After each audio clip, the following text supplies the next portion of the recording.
My name is Greg Riedlinger. I'm from the Wilkes-Barre Office of Vocational Rehabilitation, where I work as a rehabilitation counselor, and I live and reside in the Wilkes-Barre area. I'm here today to talk about how some of the ways that I've been involved and trying to get other people involved in spreading the word and message of what the union can do and how we could help out as individual union members. I think it's very important that members are active with their union because of I think a lot of people, when I've been doing meetings, look at the union as a protection for things that are bad, when bad things happen, and they don't realize a lot of the good that the union does, a lot of the activities and campaigns that the union gets involved in that actually promote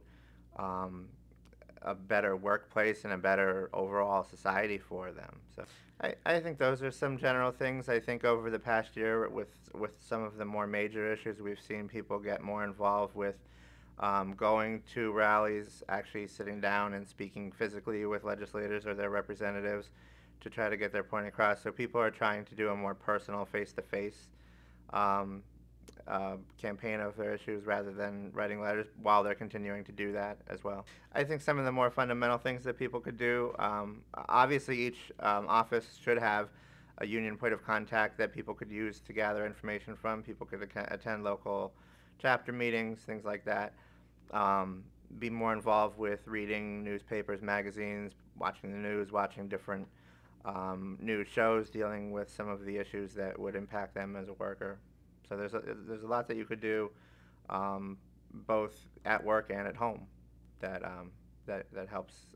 to get a further understanding of what some of the issues are and how you could become more involved in dealing with some of them.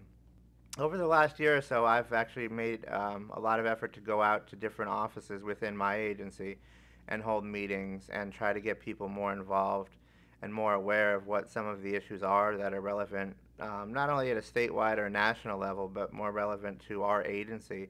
in the hopes of getting more people involved in going out and advocating for some of the policies and laws and things like that that benefit us as workers and benefit us in terms of protecting the the things that are afforded to us because of our contract and because of the fact that we're union employees. I think that union leaders, at least from my perspective, have to be built from within. First and foremost, someone has to have the interest in wanting to do um, any type of activity within the union, since a lot of it's done on free time and a lot of it is considered thankless activity. But if people start to see the benefits, if people start to see how becoming more of a leader leads to more positive change and more positive input that they could have into things, I think that naturally some people are going to want to continue to build and do more, which is a change that's happened with me personally. I've been involved with the union since I started working here, but it was only over the past year and a half that I've taken on a much larger role, and it's a personal interest not only in dealing with the issues, but in protecting the rights afforded to me by the union through my employment. COPE is the Committee on Political Education. Um, by law, our union dues money cannot be used for any kind of political promotion or activity. So COPE is a separate fund which is voluntarily based, and it allows the union to then participate in and campaign for politicians or issues which are labor friendly, which support our needs and are what we're looking for as far as workplace issues and protections. I think it's very important that people realize this. I don't think a lot of people do at first. A lot of people just assume that union dues go towards a lot of political activity, which is incorrect. And I think the more that people become educated on what COPE is, even though with times being as hard as they are right now, it's hard for anyone to voluntarily give up more money. But when in the scheme of things, when you look at it, you're giving up a small amount of money for what, in essence, is on a much larger scale, fighting for rights and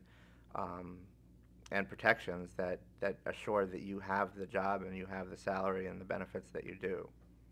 I think that the more people that get involved, the better we're going to be. We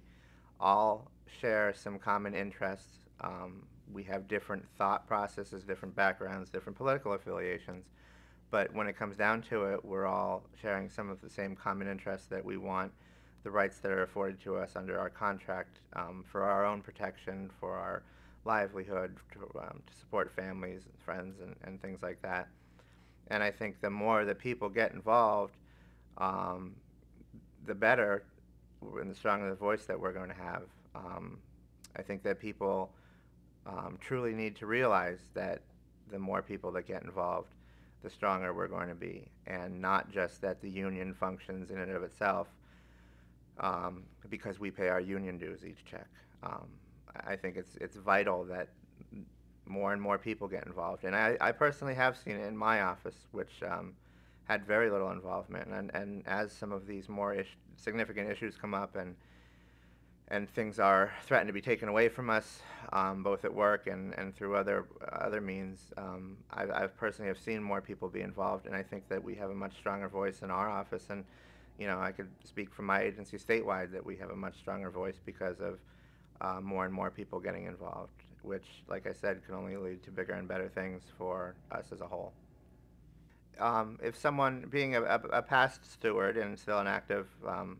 member of the union in my office, if someone wants to contribute to COPE, there is a link on our website under Politics and Legislation where they could then click on and choose to donate a certain amount, whatever amount they choose to donate from their pay. And there are still paper forms that most union stewards or officials in each office will have as well, that they could pick what they want to contribute and then mail that in, and it would be taken out of their paycheck as a voluntary deduction.